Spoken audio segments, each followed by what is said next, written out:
बिस्मिल्लाहिर्रहमानिर्रहीम। अस्सलाम वालेकुम दोस्तों, उम्मीद है खैरियत से होंगे। आज मकान कहानी में फिर से आपको खुशामदीद कहते हैं। आज हम देखेंगे कि सीलिंग किस तरह से करते हैं, यानी सीलिंग का सफ़र तय करेंगे। सबसे पहले ये जान लें कि सीलिंग कब शुरू होती है।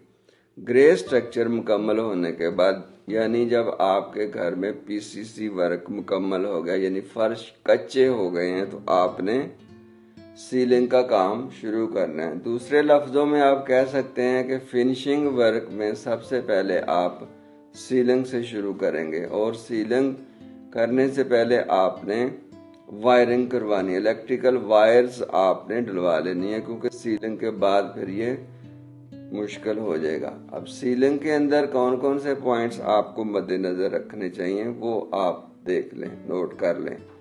आपका इंटीरियर डिज़ाइनर या आर्किटेक्ट आपको डिज़ाइन बना के देगा, जो जो आपने सीलिंग या जो भी उसने थीम डिज़ाइन किया होगा उसके मुताबिक।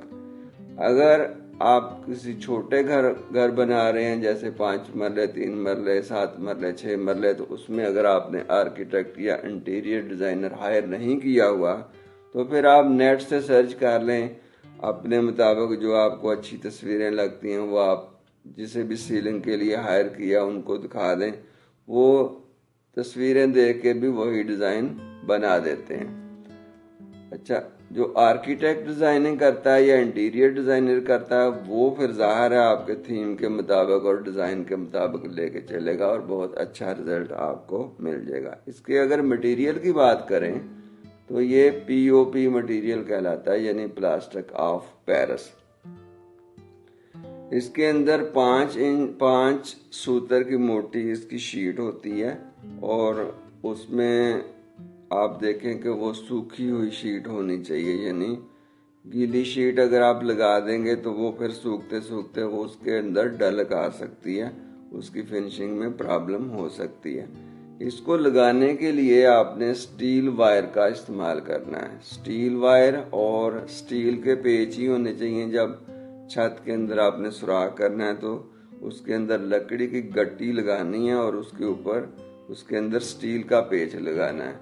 ये बहुत ज़रूरी है, क्योंकि बाज़ का छत में ऊपर से थोड़ा बहुत भी पानी अगर आ जाए, सैलाब हो जाए छत में, तो अगर आपने स्टील के कील नहीं लगाए हुए, पेच नहीं लगाए हुए, तो वो फिर आपको जंग लग जाएगा और सीलिंग उखड़ जाने का खतरा होता है। स्टील की वायर, स्टील के पेच और लकड़ी की गट्टी, इससे सीलिंग मजबूत हो जाएगी। अब ये सीलिंग जो आपने इसमें जो वायर इस्तेमाल करनी है, इसने ऊपर से सीलिंग को पकड़ लेना है, नीचे नहीं आने देना। लेकिन सम टाइम ऊपर की तरफ भी थोड़ी सी जा सकती है, तो उसके लिए हम पीओपी के जो सपोर्ट लगाते हैं उसे इनकी ज़ुबान में कहते हैं मुठे। तो वो मुठे आपने ज़रूर लगवाने हैं ऊपर, ताकि ऊपर की तरफ भी थोड़ी सी उसकी जुम्बश ना हो। सीलिंग को नीचे से फिनिशिंग करने के लिए आप पेंटर पे नहीं छोड़ेंगे कि जो पेंट करेगा वो करे। इसको कहते हैं जी प्लस्तर करवाना। सीलिंग को प्लस्तर करवा लेना, ये सीलिंग वाला ही करेगा। उसी प्लास्टिक का पेरिस से ही नीचे से प्लस्तर करके एक हल्का सा रेगमार लगा देते हैं, जिसमें सेमी फिनिशिंग आ जाती है, जो कि बाद में पेंटर के लिए मसला पैदा नहीं होता।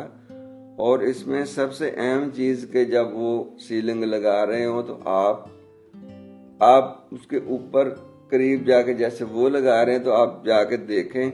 अगर जब आपकी आंखों का लेवल सीलिंग के बराबर होगा तो आपको नीचे से डलक नजर आएगी। उसको कोशिश करें कि वहां से ही निकलवाएं, क्योंकि वो नीचे बड़ी फटियां रख के सीलिंग करनी चाहिए ताकि किसी किस्म की डलक ना हो। अगर सीलिंग के अंदर डलक आ जाती है तो वो फिर पेंटर या पेंट से या उसकी फिलिंग से वो कभी भी नहीं जाती। तो जब लाइट्स लगेंगी तो वो फिर डलक साफ वाज़े नजर आएगी। लेवल उसका सीलिंग का एक होना चाहिए, डलक नहीं होनी चाहिए। और फैन बॉक्स के हिसाब से आपने सीलिंग को डिज़ाइन करना है कि जिधर आपका फैन आना है उसके हिसाब से वो आर्किटेक्ट कर लेगा। लेकिन आपने अगर نیٹ سے ڈیزائن لیے ہوئے ہیں تو اس میں یہ ضرور رکھنا ہے کہ آپ کا فین کدھر رکھنا ہے تاکہ اس کے مطابق آپ کی سیلنگ کا ڈیزائن ہو۔ روپ لائٹ کے لیے جو ان سٹریمز ہوتی ہیں، یعنی جو اس کی گلیاں سی ہوتی ہیں جس کے اندر روپ لائٹ رکھتے ہیں ہم، وہ روپ لائٹ وہاں سے جوڑنے کے لیے نا اس کے اندر وہ لگا دیتے ہیں، اس کو جوڑنے کے لیے پلاسٹک آف پیرس کے اس کے اندر ڈاٹس، یعنی اسے وہ تھوبے کہتے ہیں، وہ لگا دیتے ہیں۔ تو وہ پھر جب ہم رکھتے ہیں اس کے اندر روپ لائٹ رکھتے ہیں تو روپ لائٹ چونکہ جہاں پہ وہ اس کی ہرڈل آتی ہے وہاں سے اوپر اٹھ جاتی ہے تو اس کا جو فلیئر ہے وہ صحیح طرح سے نہیں بنتا۔ جہاں پہ آپ نے روپ لائٹ رکھنی ہے وہ والی خالی بالکل سٹریٹ سیدھی ہونی چاہیے تاکہ جب روپ لائٹ رکھیں تو اس میں اس کا فلیئر صحیح طرح سے ایکول باہر کی طرف آئے۔ اس کے علاوہ آپ نے جو سیلنگ لائٹس لگانی ہیں وہ 4 انچ کی لگانی ہے، 6 انچ کی لگانی ہے یا 3 انچ کی لگانی ہے، وہ ڈیزائن کے مطابق اس کے آپ نے ہول کروانے ہیں اور اس کے اندر پہ لائٹس لگ جائیں گی۔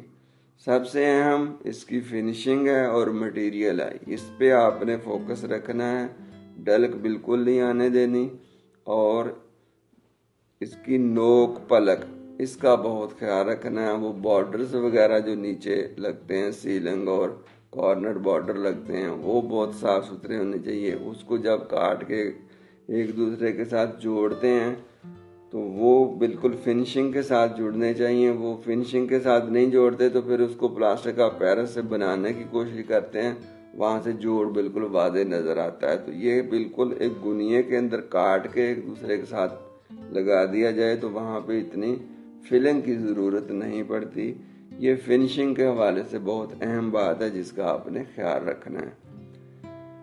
اگر آپ نے سیلنگ کو اچھا کروا لیا تو سمجھ لیں بڑی اچھی نوک پلک نکل آئی تو پھر یہ خوبصورت لگے گی، لیکن اگر اس میں آپ کو جوڑ ڈلک وغیرہ نظر آئے تو یہ جتنی سیلنگ اچھی لگتی ہے اتنی ہی پھر یہ بری بھی لگے گی جیسے ہی لائٹ چلیں گی۔ آج کے یہی سیلنگ کے یہی پوائنٹس تھے، آپ نوٹ کر لیں، انشاءاللہ آپ خیال رکھیں گے تو آپ کا کام بہت اچھا ہو جائے گا۔ نیکسٹ ویڈیو میں انشاءاللہ پھر کوئی اگلی چیز لے کے آئیں گے، تب تک کے لیے آپ اپنا خیال رکھیے، مجھے اجازت دیجیے، اللہ حافظ۔